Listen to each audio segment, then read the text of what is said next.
Welcome back for part three, my final Halloween episode of Pulp Today and Tales of the Frightened.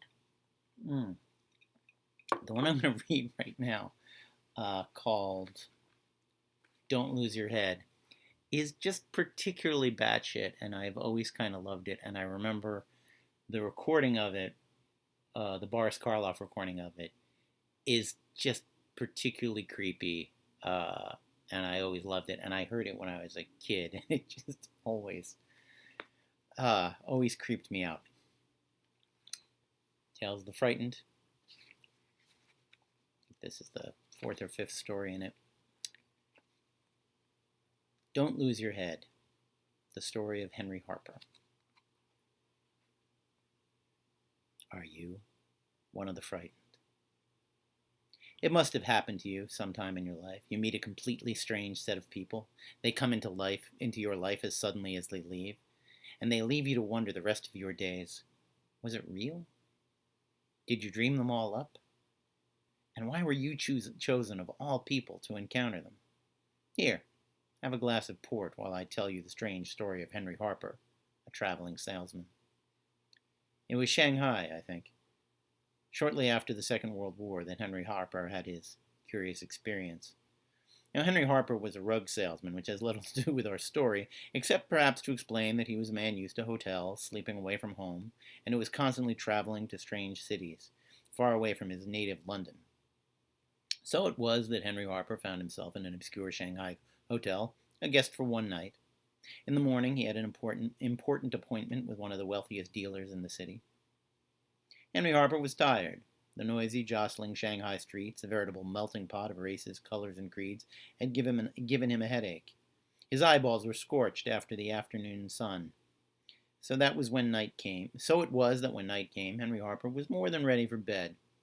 He had unpacked all his luggage, attired himself in pajamas, and read himself to sleep, as had been his custom for many years. But he had fallen asleep with the lights on. It was perhaps an hour or two later that Henry Harper stirred restlessly in his bed. His eyes were still closed, but a curious scratching noise came to his ears. Shanghai street noises had abated somewhat, now the scratching sound filled the tiny room. Henry Harper sat erect peevishly and opened his eyes to see what disturbance was. He was hardly prepared for the sight that greeted him.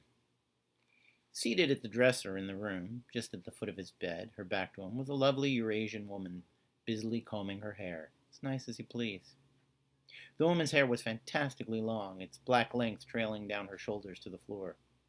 Henry Harper could only gape as the comb in the lady's hand ran briskly through that beautiful hair with easy feminine strokes.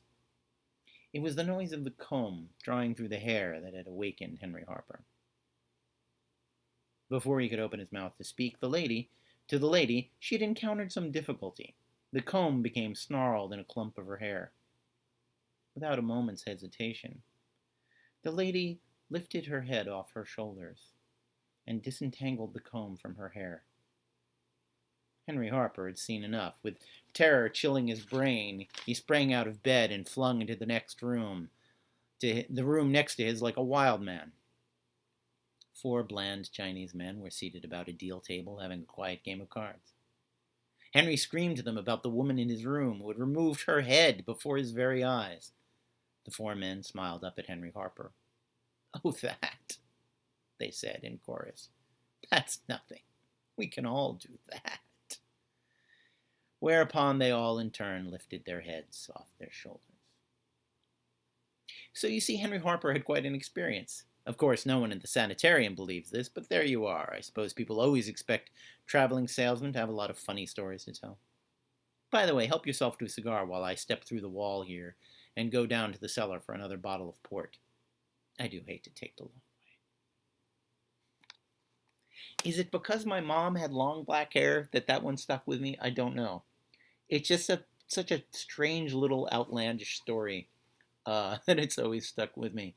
And on the original Karloff version, the sound effects of the hair combing and the woman humming to herself are very, very creepy. I think we did a pretty good job in the 2009 reboot of the album in recreating some of that. But that's all I have for your Halloween weekend. I hope you enjoyed your selections from Tales of the Frightened. No trick-or-treating particularly this year, but stay home, eat your own candy, drink your own port or vodka or whatever it is, and have a happy Halloween.